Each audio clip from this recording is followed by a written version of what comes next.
Malan Pandyaji, thank you so much for such an inspiring session. It's just moved us into a completely different zone altogether. Thank you so much. I'm just going to take the conversation further from there. हमने बात शुरू की महाभारत से, हमने बात शुरू की द्रोणाचार्य से, हमने बात शुरू की अर्जुन के मेंशन से. तो जब हम काउंसलिंग की बात करते हैं, अगर हम वापस जाएं तो जब महाभारत का युद्ध शुरू होना था तो अर्जुन बहुत डिलेमा में थे कि पर्सनल रिलेशनशिप्स हैं सबके साथ, उनसे लड़ाई कैसे करें. तो उस टाइम लॉर्ड कृष्णा ने उनकी काउंसलिंग की थी और जिसके बाद ये शुरू हुआ था सारा. अगर counselling dates back to that time, आज जब हम मेंटल हेल्थ इश्यूज की बात करते हैं तो बहुत सारे टबूज उसके साथ एसोसिएट हो जाते हैं, जबकि काउंसलिंग इतने इतने टाइम से चलती आ रही है. अगर हम अब देखें कि इंडिया में क्या सिचुएशन है इस टाइम पे, तो you'd be surprised to know that 1 in 13 people in India are suffering from mental illness. They are suffering from, and it accounts to 90 million people in India जिनको सपोर्ट की ज़रूरत है इस टाइम पे. अगर हम बात करते हैं WHO की, तो उन्होंने इंडिया को लेबल किया as one of the most depressed countries. हम इस चीज़ से कैसे उठ सकते हैं? हम मेंटल अवेयरनेस को किस तरह से स्प्रेड कर सकते हैं कि लोग कंफर्टेबली उसकी बात कर सके आगे. आज हमारे पास एक्सपर्ट्स हैं जो इस फील्ड में बहुत काम कर चुके हैं, बहुत स्टूडेंट्स, बहुत लोगों को सपोर्ट कर चुके हैं. तो आज उनसे थोड़ी सी बात करके समझते हैं कि क्या चल रहा है. पूर्णिमा जी, what are common misconceptions people have about mental health concerns and what causes mental health problems in students? ऐसी क्या situation आ जाती है जिसकी वजह से उनको इतनी suffering होती है, and how can we overcome these misconceptions? Thank you, first of all, Ramneek, for the wonderful welcome and the question, which is apt in the current scenario. Okay, so as a therapist, what I have been observing for more than 2 decades now, mental health के misconception से ज़्यादा सबसे पहला सवाल ये है कि do we really consider that there is a problem with our mind? Because I think ज़्यादातर ब्रेन की प्रॉब्लम्स को तो हम समझ लेते हैं because the brain is a physical organ, but mind का क्योंकि कोई फिजिकल एग्जिस्टेंस नहीं है, so most of the times we have not accepted that there is a problem with my thought process. And the second problem, I think, very limited understanding about mind, because mind is usually related with thoughts as far as people's understanding goes. But the fact is, mind is not just about thinking, mind is also feeling, mind is also the guide of your behavior, your actions, what you choose to do, what kind of decisions you make.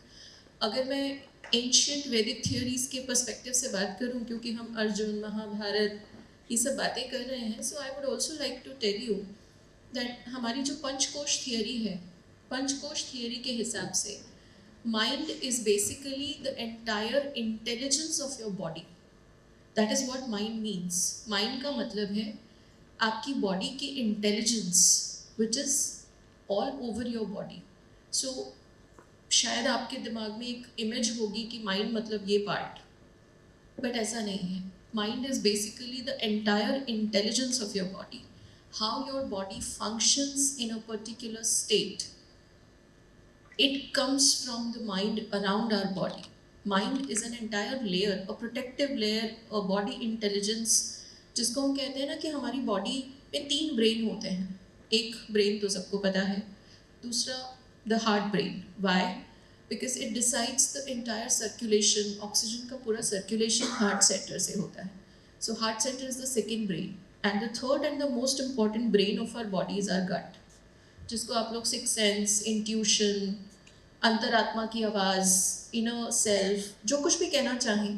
But scientifically अब तो science भी मानने लगा है कि gut brain is the most powerful area of your body.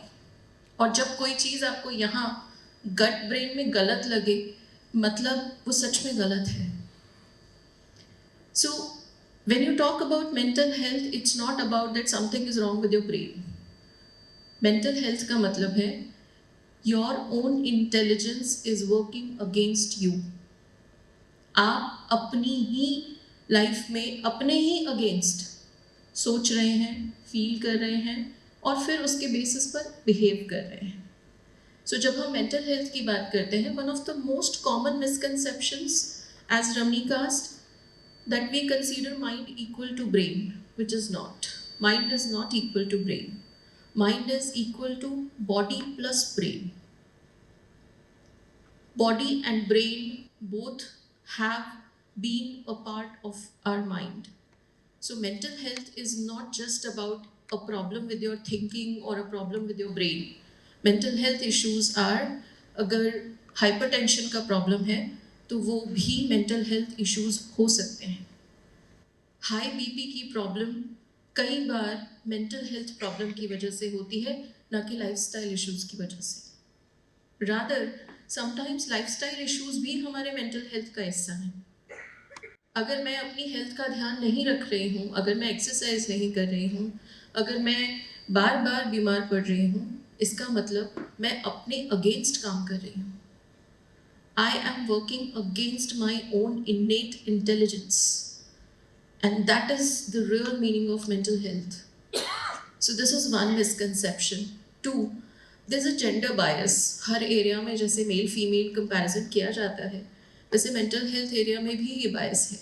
So some people believe that men have more mental health issues because वो emotionally express नहीं करते अपने आप को. Well, I don't agree with that.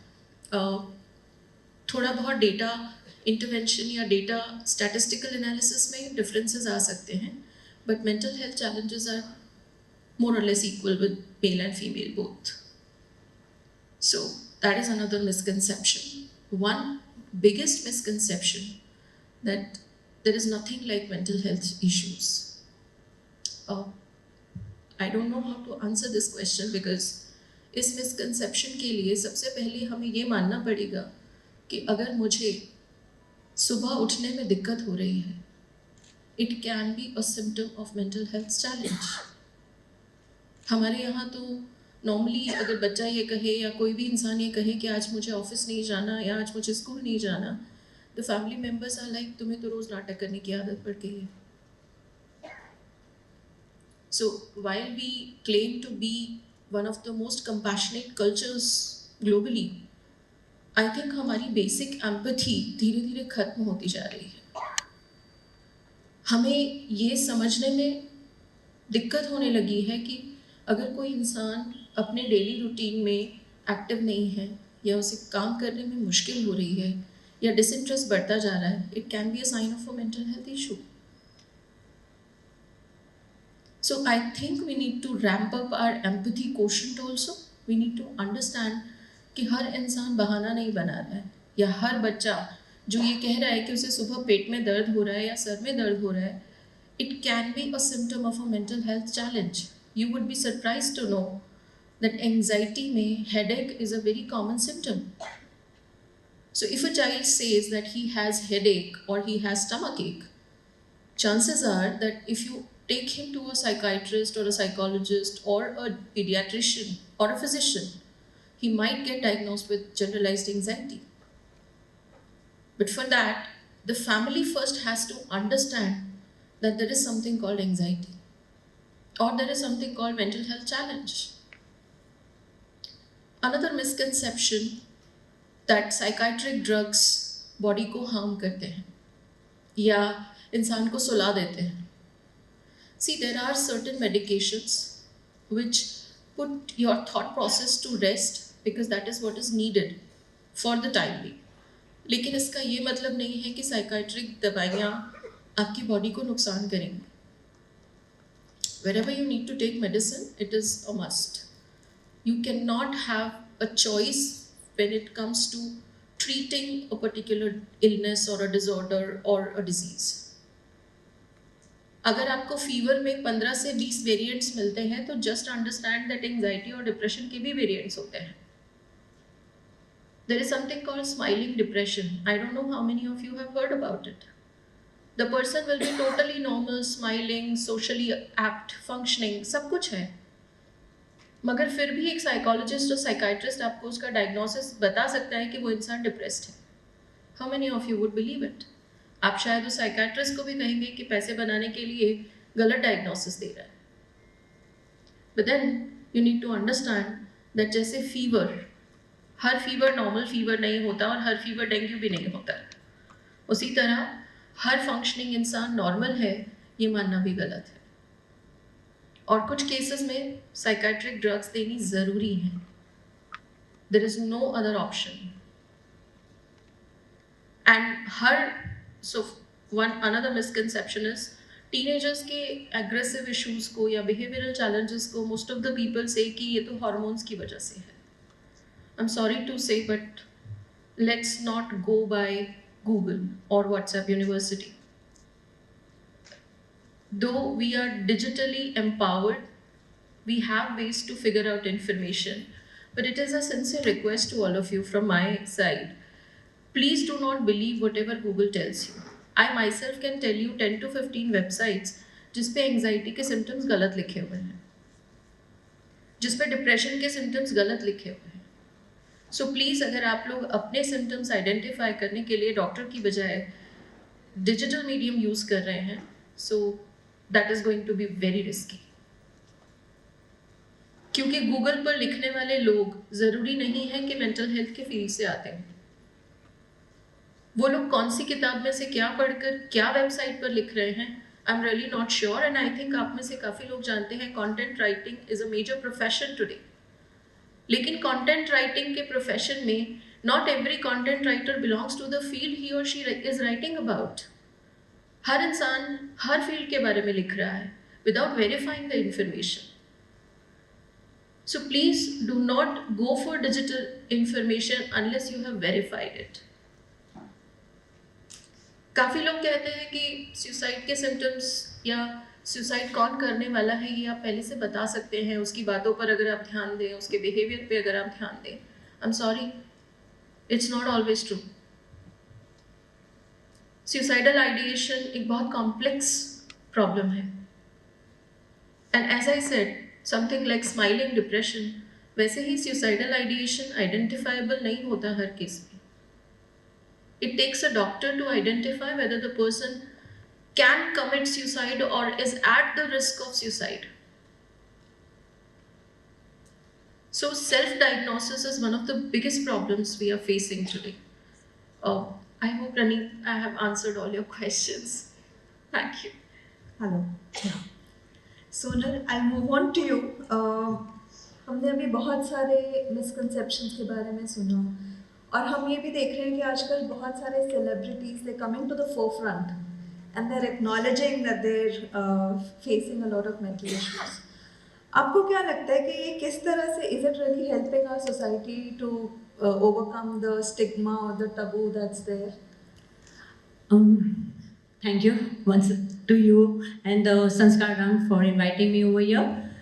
So I think so we all know Deepika Padukone, badane khabar che who's she. So at a very big stage when she was at a very good fame, earning a lot, and she diagnosed herself, rather her mom diagnosed herself that she's facing something, there is some issues going in her life, she's not happy, not able to cope up. And then she openly came in a market, in the social media, through the social media and everyone, and she said that, yes, I have faced a depression and I started counseling and started taking medicine, approached to the doctor and helping her a lot. So in this way, it's really helped the world, or I can say a young generation, to understand that mental health illness is not a taboo. We should come out from this taboo, rather we should help others. So I can give you another example about the Virat Kohli. At the IPL, during the IPL session also, he approached to, he was not able to handle the pressure. Because he was a captain, the whole world was looking forward to win the match. So yeah, definitely celebrities helps a lot, but still there is a stigma in the society. I think Deepika Padukone ने एक अपना initiative Yes, she organized her own, she has come out with her own NGO, that is a Live, Love, Laugh, which she's been associated with number of Ahmedabad association, that is a Manthan, and she has approached different association world India wise, and she educate, or rather she give awareness to the teacher, parents and the student what is the mental health awareness, because the way men say the depression is been like we always google कि भी मेरे को depression है या नहीं, या my child is anxiety proof or not. So for that reason Deepika Padukone has come out with her own setup and spreading an awareness in the market. Okay, thank you, Sonal. I'll just move on to Jyoti, who's our internal counselor. GMIS से शुरू करके, and now they're looking at all 3 schools. And Arushi and Yamini are also helping, so 3 of them are doing the counseling. Generally, Jyoti देखा गया है कि exams, studies, जो planning करनी होती है फ्यूचर की कि बड़े हो के तुम क्या बनने वाले हो, और अपनी आइडेंटिटी जो क्रिएट करनी होती है, बहुत सारे प्रेशर्स बन जाते हैं स्टूडेंट्स के ऊपर. और हम ये भी देखते हैं कि एडोलेसेंस बहुत टफ हो जाता है, जिसमें कि बहुत सारे नए एक्सपीरियंसेस होते हैं बच्चों को और बहुत सारे चेंजेस आने लगते हैं. तो आपने यहाँ पे कौन से, which are the most common mental health problems आपने स्टूडेंट्स पे यहाँ पे देखी हैं different stages in their life, छोटे होते हैं और जैसे जैसे वो बड़े होते हैं, तो क्या डिफरेंस आप देखते हो, किस टाइप के इश्यूज आते हैं आपके पास? Good afternoon, all of you. Thank you very much, Ramnik ma'am. Thank you very much all of principal to involve me in संगी साथी. मैम ने बताया वैसे कि बचपन से लेके ओल्ड एज तक सारे मेंटल हेल्थ इश्यूज बहुत ज़्यादा देखने को मिलते हैं. लाइक मॉर्निंग जैसे प्ले ग्रुप में बच्चे को देखने मिलता है सेपरेशन एंजाइटी. पेरेंट्स 3 साल के बच्चे को छोड़ के जाते हैं, उनको लगता है कि मैं मेरे पेरेंट्स से जुदा हो रहा हूँ, तो इट्स कॉल्ड सेपरेशन एंजाइटी. बहुत सारे बच्चे छोटे हैं जिनको एडजस्टमेंट प्रॉब्लम होते हैं, जो जल्दी से कहीं ना कहीं कनेक्ट नहीं हो सकते. 40 में से 5 बच्चे ऐसे होते हैं जो जल्दी से एडजस्ट नहीं कर सकते. उसके बाद हम देखें तो learning disability, dyslexia, ADHD, attention deficient hyperactivity भी देखने को मिलती है छोटे बच्चे में. बट जो हम डायग्नोस नहीं करते, जो हम निदान नहीं करते, जो हम उसको कहीं ना कहीं साइकोथेरेपी नहीं दे रहे, तो वो बच्चे आगे जाके थोड़े और मेंटल हेल्थ इश्यूज़ में जा सकते हैं. जैसे हमें देखने को मिलता है एंजाइटी, गोल सेटिंग नहीं हुआ है, स्टडी प्रॉपर तरीके से नहीं हुई है, टाइम मैनेजमेंट अच्छे से बच्चे ने नहीं किया है, कहीं पीयर प्रेशर लग रहा है, कहीं पीयर इन्फ्लुएंस लग रहा है, कहीं पेरेंट्स ने भी कहीं प्रेशर दिया है, कहीं टीचर्स भी कहीं ना कहीं इन्वॉल्व होते हैं कि मार्क्स कम आ रहे हैं. जस्ट अभी हमारी पेरेंट्स मीटिंग हुई थी, तो जस्ट अभी मुझे एक पेरेंट्स मिल के गए, मैम ये सब्जेक्ट में कम आए, 19 में से 17 आए, पर ये सब्जेक्ट में क्यों कम आए. तो लाइक वो एक्सेप्ट नहीं करते कि मैथ्स में कम आए तो ओके, पर इंग्लिश में कम आए तो क्यों कम आए, इंग्लिश मीडियम की स्कूल है तो इसका इंग्लिश अच्छा ही होना चाहिए.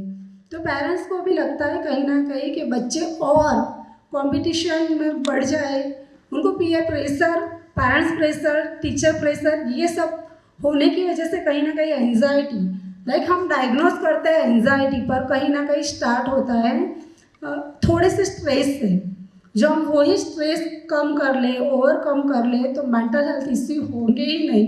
तो मुझे लगता है मेंटल हेल्थ में ज़्यादा से ज़्यादा anxiety, depression, suicidal thinking, suicidal thoughts, suicidal attempt भी बच्चे कर रहे हैं. WHO ने भी कहीं ना कहीं बहुत ज़्यादा इन्वॉल्व किया है, पर स्कूल में मुझे देखने को मिल रहा है कि बच्चे होपलेसनेस कंडीशन, वर्थलेसनेस, कि हम कुछ नहीं कर सकते, हम जो कर सकते हैं वो अच्छे से नहीं बता सकते, तो वहाँ उनको डिप्रेशन की फीलिंग्स आती है, एग्ज़ाम एंजाइटी देखने को मिल सकती है.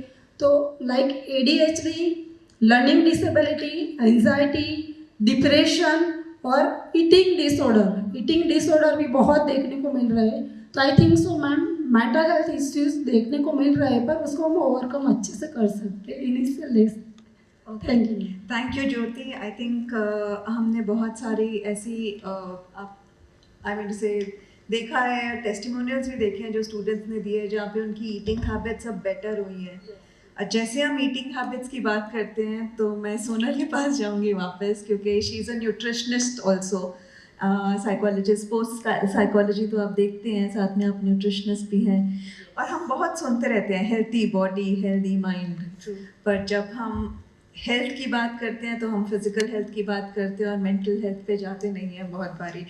तो ये सब जो हमारी हैबिट्स हैं जिसमें हम योगा एंड मेडिटेशन या स्पोर्ट्स, हम कहते हैं कि मेंटली आपको स्ट्रॉन्ग करते हैं, ईटिंग हैबिट्स आपकी, एक्सरसाइजिंग डेली, तो ये सब चीज़ें जो हैं आपको मतलब ये किस तरह से मेंटल हेल्थ स्ट्रॉन्ग करती हैं? See, any form of exercise, whether it's a yoga or a gym or a sports, 1 hour of exercise always gives the happy hormones in our body, that is a serotonin, which helps to reduce the cortisol serum, which is a stress hormones. So 1 घंटा any form of exercise जो भी आपको अच्छा लगे in your daily lifestyles helps to create a new thoughts in your mind, and that helps to that really helps to make your life healthy. And simultaneously, if you opt a few good foods along with that, so we have seen that with the negative thoughts, too much of negative thoughts, if you consume too much of acidic food, that's trigger more in your body. So it's very important to understand that healthy food habit and mental well-being goes hand to hand for the to have a happy lifestyles. तो ऐसे कोई specific food items होंगे जो आपको लगता है कि हमारी बॉडी को एकदम से और हमारे माइंड को हैप्पी बना देते हैं? See, first of all, I can be a more generalized. I can't give a specific food because specific goes with specific. I have to take Right. yeah. So yeah, generalized में it should be a very balanced food. Opt for a healthy option. For the healthy option, I'm not saying that you are not supposed to eat any unhealthy food, but yes, you have to select and you have to consider that आपको कितनी quantity लेनी है उसमें, and along with that you have to incur any form of exercise because food need to be burnt from your body. अगर वो food calorie burn नहीं करेगा, that it start depositing in a form of a fats, and that fats converts into obesity or any clinical issue, and that clinical issue may trigger your mental illness also. जैसे ma'am ने भी बताया कि बहुत time होता है कि blood pressure is not related to any other symptoms but may be related to your mental issues. So healthy habits and food body healthy mind goes hand to hand. So that's the reason I have opted both the profession because if I have to treat anyone, I should know whether my client or my player how healthy is related to food and how healthy is related to the mind. Okay, thank you Sonal, thank you so much. Purnima, हम जब mental awareness की बात करते हैं तो हम बहुत एक फ्रेज है जो बहुत यूज़ करते हैं, you are not alone and we are with you. But जब बात आती है एक बच्चा सपोर्ट लेने के लिए जाता है काउंसलर के पास तो उसको रोक दिया जाता है कि आप बिल्कुल यू फिट, आपको कोई ज़रूरत नहीं है, आपके घर में पेरेंट्स हैं, सिबलिंग्स हैं, आप उनसे जाके बात करो. और ये सब चीज़ें तो चलती रहती है, जैसे आप बड़े हो गए तो वो खुद ही हट जाएंगी, ये सब आपका वहम है. तो एक तरफ हम बात करते हैं यू आर नॉट अलोन, दूसरी तरफ उनको रोकते रहते हैं, हमारी एक्सेप्टेंस ही नहीं है. तो उसमें मेरे को एक समझना था कि हम सब मिलके एक बच्चे को कैसे सपोर्ट कर सकते हैं, उसको एक कैसे कॉन्फिडेंट एंड एबल सिटीजन बना सकते हैं जो कि हमारी सोसाइटी को भी हेल्प करे and also helps our nation build further. Thank you for the question, Ramneek. I would like to start in a bit ancient manner. सबसे बड़ी चीज़, जब भी आप हेल्प करने की बात करते हैं, not just for mental health, for any area, I think the first thing we need to understand is, are we really helping the person, or are we trying to help the person for the image that we have created in our mind? We generally have a concept in psychology which is called One is the real person and the other is the idea of the person. पूरी दुनिया mostly उस idea से deal कर रही होती है. हम भी अपने दिमाग में अपनी एक आइडियल इमेज बना के चलते हैं. हमें से शायद किसी को बहुत रेयरली अपनी रियल सेल्फ पता होगी.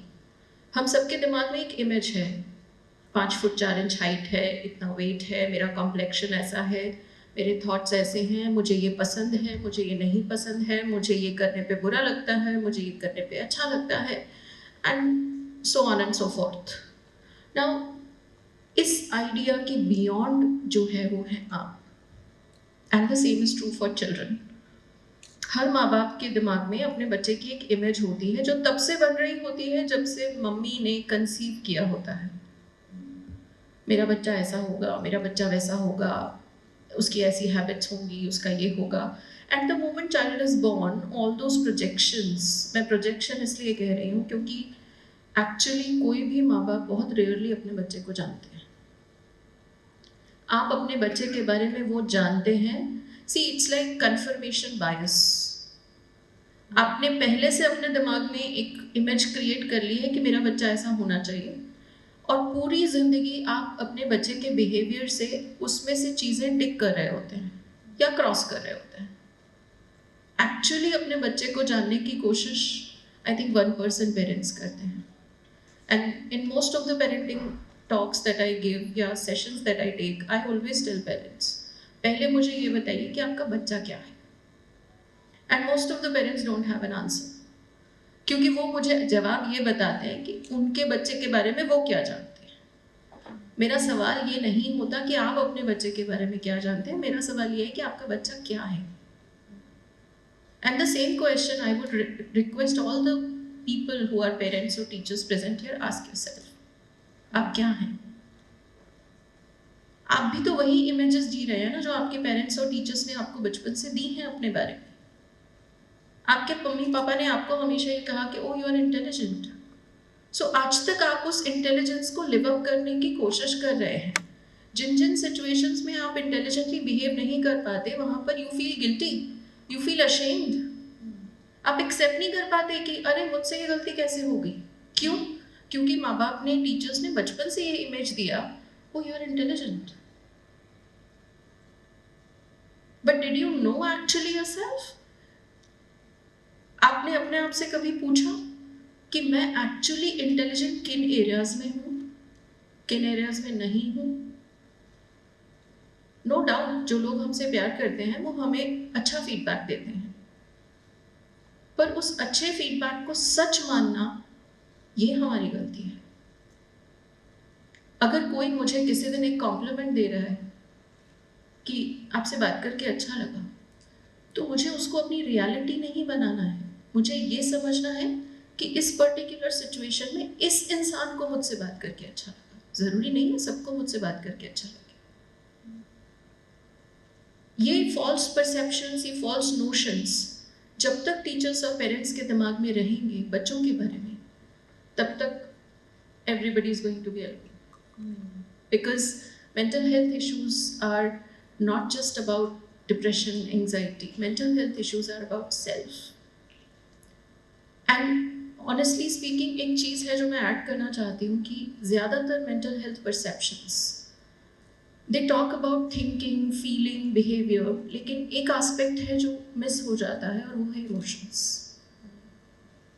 आप ये तो कह रहे हैं कि तुम काउंसलर से बात करो तुम्हें अच्छा लगेगा, but before that we need to ask, बेटा तुम्हें फील क्या हो रहा है.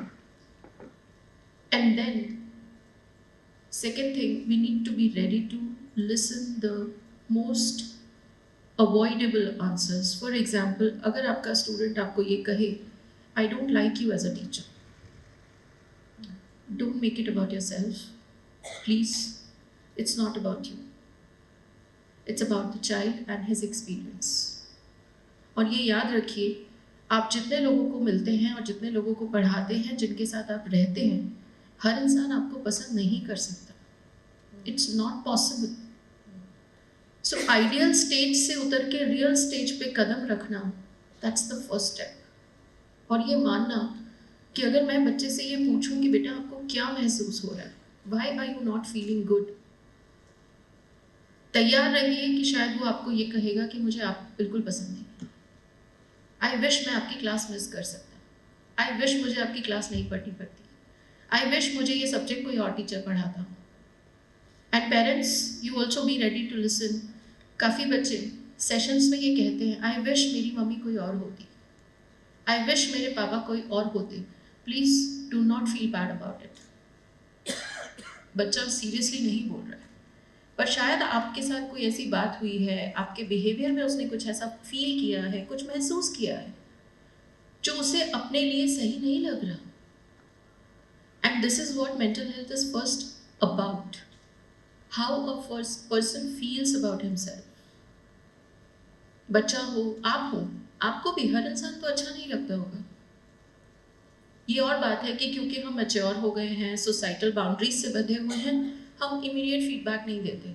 हम किसी को मुंह पे जाकर नहीं बोलते कि मुझे आप नहीं पसंद है, दोबारा मुझसे मिलना मत। पर बच्चे ऑनेस्ट होते हैं, बोल देते हैं, बस इतना ही फर्क है। पर सच यही है कि कई बार हम अपने उस एनवायरनमेंट को बदलना चाहते हैं जहां हम हैं, और कई बार बस यही एक हेल्पलेसनेस बहुत सारे मेंटल हेल्थ इश्यूज का फाउंडेशन होती है, बेसिस होती है।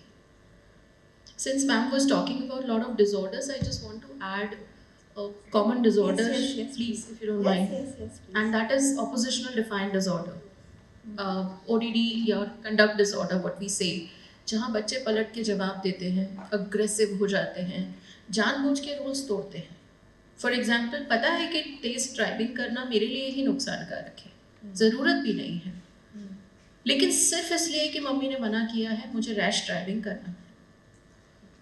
And these are symptoms of a proper mental health illness, which we in our language call oppositional defiant disorder or conduct disorder.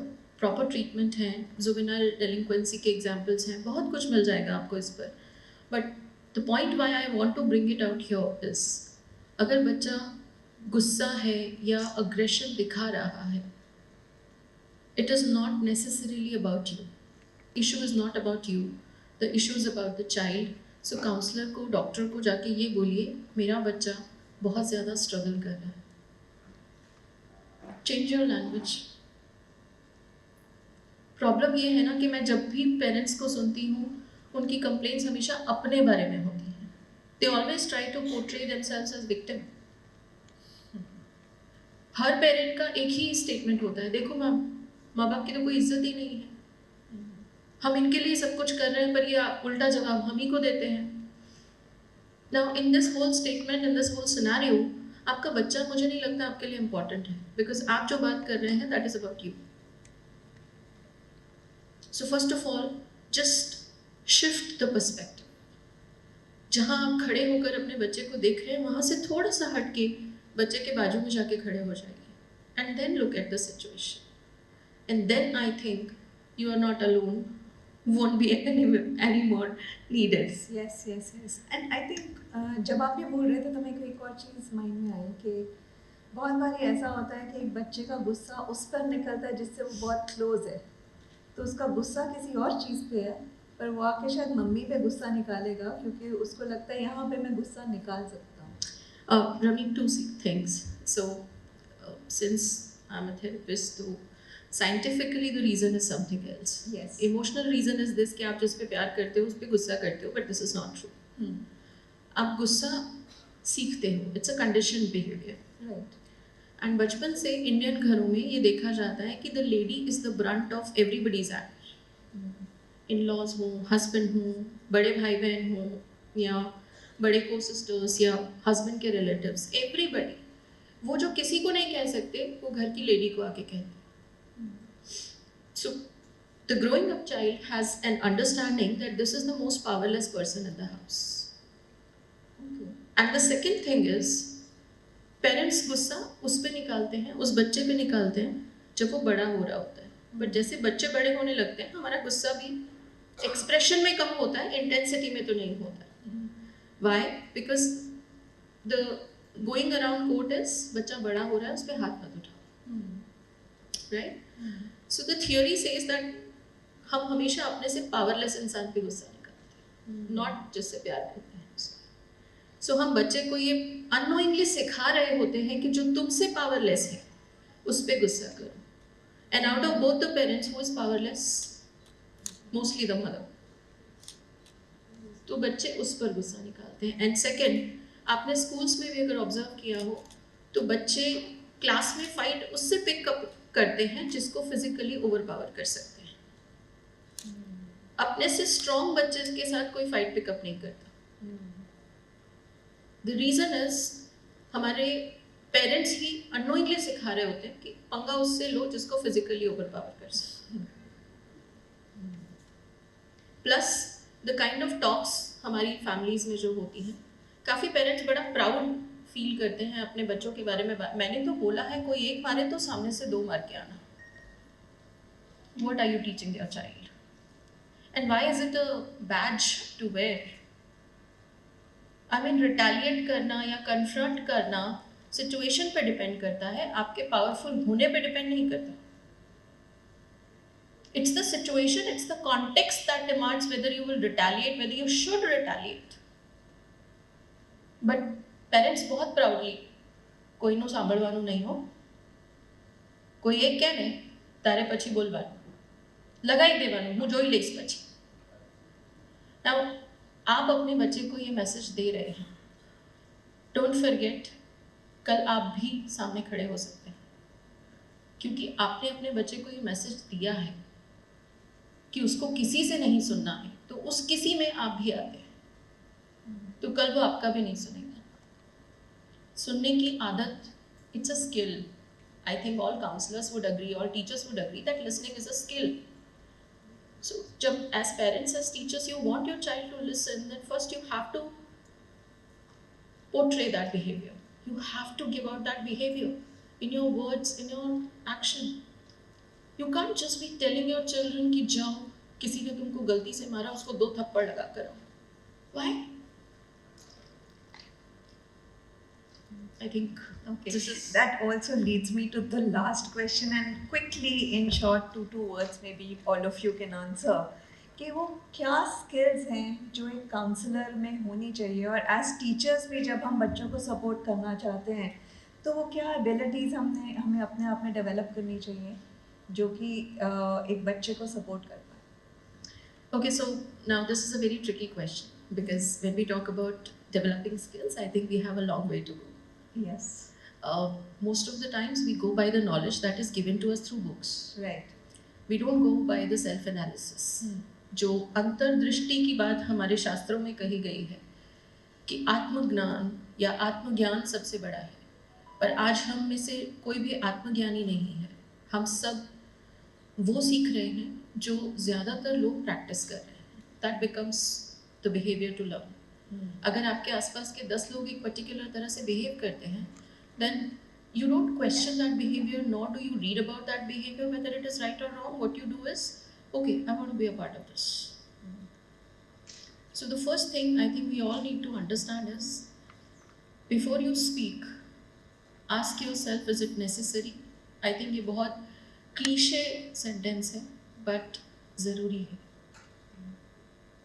Sometimes if a child is disturbed, you do not need to talk to him. Just take that child, sit in a quiet place. अगर आपके school में अच्छी facility है gardens की, just sit in a natural place, not in a closed room. And do not talk to the child. Just tell him, I'm sitting here. Let's sit here for some time. अगर तुम्हें लगे कि तुम्हें कुछ बात करनी है तो तुम मुझे बता सकते हो, या तुम्हें मुझसे बात नहीं करनी, किसी और से बात करनी है, let me know, I'll send that teacher. क्योंकि ज़्यादातर केसेस में हमारी सेल्फ एस्टीम खुद इतनी कमज़ोर है ना कि हम बच्चे की सेल्फ एस्टीम कहाँ से उठाएंगे। The moment a child says कि मुझे आपसे बात नहीं करनी, हमें धक्का लगता है, क्यों नहीं बात करनी, मैं ही तुम्हारी काउंसलर हूँ, मुझसे बात कर। नो, पेरेंट्स का ईगो हर्ट हो जाता है अगर बच्चा कहता है मुझे आपसे बात नहीं करनी अपनी प्रॉब्लम के बारे में, एंड पेरेंट्स आर लाइक क्यों नहीं बताओगे। My request is please don't make it about yourself. जो मैंने पहले भी कहा, प्रॉब्लम बच्चे के साथ है, उसे चूज करने दीजिए ना, उसे किससे बात करनी है, इट्स हिज राइट। और जस्ट बिकॉज आपका बच्चा आपसे बात नहीं कर रहा है, इसका ये मतलब नहीं है कि आप बुरे माँ बाप हैं या आप बुरे टीचर हैं. You simply are not his choice, which is okay. Ask the student, ask your child कि उसको किससे बात करके comfortable होता है. And second thing, please do not judge your child. Do not look at him from your own lens. दुनिया बहुत बदल चुकी है, बदल रही है, आगे भी बदलती रहेगी. और सच कहूँ तो हमारे बदलाव की स्पीड हमारी एज के साथ कम होती चली जाएगी और हमारे बच्चों की बढ़ेगी. सो ये कन्फ्लिक्ट हमारे और बच्चों के बीच में हमेशा रहेगा. हमें जो चीज़ अडेप्ट करने में सालों लग जाएंगे, हमारे बच्चे वीक्स में कर लेंगे. So let's not talk about it कि हमारे ज़माने में ऐसा होता था, तुम तो बिल्कुल नहीं कर सकते, हमने तो अपने माँ बाप से इतनी मार खाई है. Past is past, let that be. Present को पास्ट से कंपेयर मत कीजिए प्लीज. ये गलती जब तक आप करते रहेंगे तब तक आप अपने बच्चों के साथ रिश्ता नहीं बना सकते, क्योंकि कंपैरिजन की ज़मीन पर रिश्ते खड़े नहीं हो सकते. कंपैरिजन की ज़मीन पे सिर्फ डिबेट और आर्ग्यूमेंट खड़ा हो सकता है, और पूरी ज़िंदगी फिर दोनों पार्टीज यही ट्राई करेंगी कि ये डिबेट और ये आर्ग्यूमेंट मुझे जीतना है. Point is not that. Point is आपके बच्चे जिस समय में जी रहे हैं वो समय भी लाए तो हमारी ही जनरेशन है. सो पास्ट को यहाँ घसीटने की कोई ज़रूरत नहीं है. Do not tell your children कि हम अपने माँ बाप से मार खा लिया करते थे, पलट के जवाब नहीं देते थे. सच कहूँ, मजबूरी में नहीं देते थे, डर की वजह से नहीं देते थे, वरना मन में तो गुस्सा इतना होता था कि बस चलता तो शायद घर छोड़ के चले जाते. So please, one, always try to understand your children's perspective, and second, you do not need to compare the past with the present, because the present is going to lead to the future. ये हमारी choice है कि हमें पीछे देखना है या हमें सामने देखना है. And this is my observation कि ज़्यादातर पेरेंट्स पीछे देख रहे हैं, सामने नहीं देख रहे.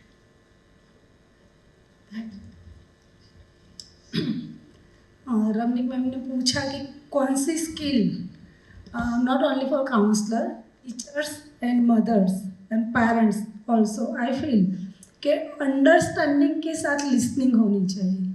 नॉट ओनली फॉर लिसनिंग के सब सुनते हैं, सुनने के लिए सुनते हैं, बात जो समझी नहीं उनको पलटवार के लिए सुनते, पर जो काउंसलर है, जो टीचर है, उनको अंडरस्टैंडिंग के साथ लिसनिंग होनी चाहिए. सेकंड है एक्सेप्ट करना चाहिए. जो भी प्रॉब्लम्स है, जो भी मैटर्स है, जो भी इश्यूज़ है, उनको लगता है एक सेकंड के लिए भी उनके दिमाग में आता है कि मुझे ये प्रॉब्लम है, तो हमें एक्सेप्ट करना चाहिए. जो भी मैटर्स है उनको एक्सेप्ट करेंगे तो ही हम अंडरस्टैंडिंग के साथ उनको जवाब दे सकते हैं. रेपो एस्टैब्लिश बहुत ज़रूरी है. जहाँ साहित्य स्थापन होता है, जहाँ मैटर्स को समझने की स्किल डेवलप होती है, वहीं हम अच्छे से उनको आंसर दे सकते हैं. जहाँ अंडरस्टैंडिंग आता है वहाँ लिसनिंग आती है, जहाँ लिसनिंग आती है वहाँ रेपो आता है, जहाँ रेपो आता है वहाँ मैटर्स आती है कि लाइक हम नॉन जजमेंट बन जाते हैं. जजमेंट नहीं ले सकते कि लाइक ये बच्चे को यही प्रॉब्लम है, ये क्लाइंट को यही प्रॉब्लम है, ये पेशेंट को यही प्रॉब्लम, हम नहीं बता सकते. कोई भी बच्चा आता है, कोई भी पेशेंट आता है, कोई भी क्लाइंट आता है, दिखते हैं कि लाइक जैसे मैम ने बोला हैप्पी मूड होता है, दिखते हैं तो भी डिप्रेशन हो सकता है. साइकेट्रिस्ट के पास आते हैं, साइकोलॉजिस्ट के पास आते हैं, काउंसलर के पास आते हैं, लगता है नॉर्मल ही है. जब बात करते हैं तब पता चलता है उनके दिमाग में, उनके इमोशन में, उनकी फीलिंग्स में, उनके थॉट्स, जो उनकी थिंकिंग है उनमें क्या नेगेटिविटी है. नेगेटिविटी नहीं बोल सकते, उनकी थिंकिंग में क्या प्रोसेस चल रही है, उनको कैसे हमें वो प्रोसेस को, नेगेटिव प्रोसेस को पॉजिटिव कैसे करना है. तो यही है कि 4-5 स्किल ने बहुत सारी स्किल डेवलप करने की ज़रूरत है. अभी तो लाइक जो न्यू एरा आ रहा है, वहाँ टेक्नोलॉजी का नॉलेज भी जो भी काउंसलर है उनको भी कहीं ना कहीं सीखना पड़ेगा. बहुत बच्चे इंटेलिजेंट होते हैं, मैम ये आपको नहीं आता हमें आता है, तो वो भी हमें भी एक्सेप्ट करना है. बच्चों को एक्सेप्ट करते हुए उनकी जो थिंकिंग है और हमारी जो थिंकिंग है वो भी एक्सेप्ट करें. ऐसा हमें माहौल रचना पड़ेगा, तो ही नॉर्मल काउंसलिंग हो सकती है ना. Thank you ma'am. Thank you, Jyoti. Sonal, any last comment quickly? We are running out of time, right? Okay, so for me is empathy and a self-acceptance. Self-acceptance matlab mental health being is as equivalent as a physical health well-being. So we have to accept that everyone over here has to be parallelly well-being, that is a mental and a health well-being. जब तक हम ये accept नहीं कर पाएंगे तब तक हम दूसरों को हेल्प नहीं कर पाएंगे. And last is empathy. अगर कोई आ रहा है आपके पास तो द वे एवरीबडी सेड, सुनो, डोंट बी जजमेंट. आप उनके शूज में एक बार पाव रखो अपना एंड अंडरस्टैंड कि वो लोग क्या सफ़र कर रहे हैं. That is what I want to end up. Thank you so much, and thank you all of you for supporting all the children and all the citizens of India in so many different ways. Thank you so much.